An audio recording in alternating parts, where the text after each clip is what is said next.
বিহারে এসআইয়ের প্রস্তুতি শেষ হতে না হতেই পশ্চিমবঙ্গে জোর কদমে শুরু হতে যাচ্ছে এসআইয়ের প্রস্তুতি।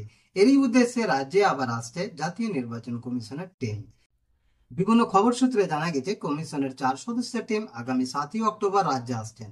টিমে নেতৃত্বে থাকছেন ডেপুটি নির্বাচন কমিশনার জ্ঞানেশ ভারতী। তিনি 7 থেকে 9 তারিখ পর্যন্ত তিনি পশ্চিমবঙ্গ রাজ্যে থাকবেন। টিমে থাকছেন নির্বাচন কমিশনার আইটি ইসিআই সীমা খান্না। এই কমিশনের প্রথম যেটা কাজ হবে সেটা হচ্ছে দেখুন যে 8ই অক্টোবর সকাল 8টায় ভিডিও কনফারেন্সের মাধ্যমে রাজ্যের নির্বাচনী আধিকারিকদের সাথে বৈঠক করবেন এবং সেই বৈঠকে থাকবেন প্রতিটি জেলার জেলাশাসক, অতিরিক্ত জেলাশাসক এবং ইলেকট্রাল রেজিস্ট্রেশন অফিসাররা, অর্থাৎ রাজ্য ও জেলার সমস্ত নির্বাচনী আধিকারিকদের নিয়ে বৈঠক করবেন। বৈঠকে রাজ্য এবং জেলার সমস্ত নির্বাচনী আধিকারিকদের উপস্থিত থাকা বাধ্যতামূলক বলে জানিয়েছেন নির্বাচন কমিশন। রাজ্যের সিও মনোজ কুমার আগরওয়াল তিনিও বৈঠকে উপস্থিত থাকবেন।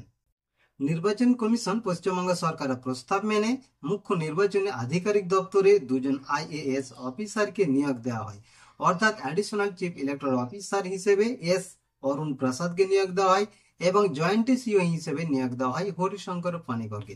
রাজ্যের সিও মনোজ আগরওয়াল আরও ইআরও, অ্যাসিস্ট্যান্ট ইআরও এবং বিওলো নিয়োগের অনুরোধ করেছেন। বিওলো হিসেবে যারা স্কুল শিক্ষক আছেন তাদের অনেকেই এখনো ট্রেনিং পাননি, তাই শিক্ষা দপ্তরকে সবাই দ্রুত প্রশিক্ষণ দিতে নির্দেশ দেওয়া হয়েছে।